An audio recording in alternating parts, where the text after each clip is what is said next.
Hello friends, আমি বিশ্বজিৎ দাস। আপনাদের welcome আমার ইউটিউব চ্যানেলে। এই চ্যানেলে আমরা সহজ ভাষায় শেয়ার মার্কেট, মিউচুয়াল ফান্ড আর ফাইন্যান্স শেখার চেষ্টা করি। চলুন আজকের ভিডিও শুরু করি। চাকরি করলে কি সত্যি ফিনান্সিয়াল ফ্রিডম পাওয়া যায়?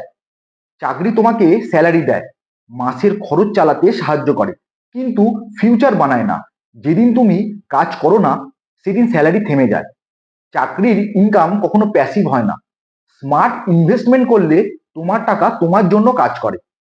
শেয়ার মার্কেট, মিউচুয়াল ফান্ড বা লং টার্ম ইনভেস্টমেন্ট, এগুলো স্যালারি নয়, এগুলো ওয়েলথ তৈরি করে। স্যালারি মানে শুধু মাস চলার টাকা। ধরো তুমি 30,000 টাকা স্যালারি পাও, তাতে ভাড়া, খাবার, ইএমআই, মোবাইলের বিল, ইন্টারনেটের খরচ সব মিটিয়ে মাসের শেষে প্রায় শূন্য। তাই স্যালারি মানুষকে বাঁচায়, তাকে ধনী করে না। আয় বাড়ে, তেমন খরচও তার চেয়ে দ্রুত বাড়ে।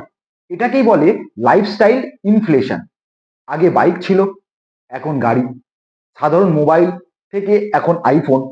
ভাড়া থেকে এখন ফ্ল্যাটের ইএমআই। আয় যত বাড়ে, খরচও তত বাড়ে। সেভিংস হয় না, মানুষ গরিবই থেকে যায়। চাকরিতে কাজ না করলে টাকা নেই, অসুস্থ হলে আয় বন্ধ, চাকরি গেলে তো সব শেষ। কিন্তু ধনীরা টাকাকে কাজ করায়, আর গরিবরা টাকার জন্যে কাজ করে।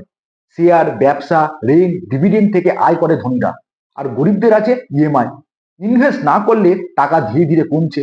ভারতের ইনফ্লেশন রেট 6 থেকে 7%। তুমি যদি টাকা শুধু ব্যাংকে রাখো, তাহলে এফডি ইনফ্লেশন রেটকেই বিট করতে পারছে না। টাকা বাড়বে কি করে? এফডি শুধু টাকাকে প্রোটেক্ট করে, গ্রো করে না। ইনভেস্টমেন্ট না করলে স্যালারি থাকা মানে ধীরে ধীরে গরিব হওয়া। তাহলে এর সমাধান কি? স্যালারি একটা অংশ ইনভেস্টমেন্ট করো, খরচের আগে সেভিংস করো, টাকা দিয়ে অ্যাসেট বানাও, লাইবিলিটি নয়। স্যালারি হলো শুরু, আর ইনভেস্টমেন্ট হলো সমাধান। ভিডিওটি ভালো লাগলে লাইক করুন, চ্যানেলটি সাবস্ক্রাইব করুন। আর এখন যদি ইনভেস্টমেন্ট শুরু না করে থাকেন, তাহলে ইমিডিয়েটলি ইনভেস্টমেন্ট শুরু করুন। কারণ সব থেকে বড় হলো টাইম। যত আপনি টাইম দেবেন, আপনার ইনভেস্টমেন্ট তত গ্রো করবে, কম্পাউন্ডিং তত তার ম্যাজিক দেখাবে। ধন্যবাদ।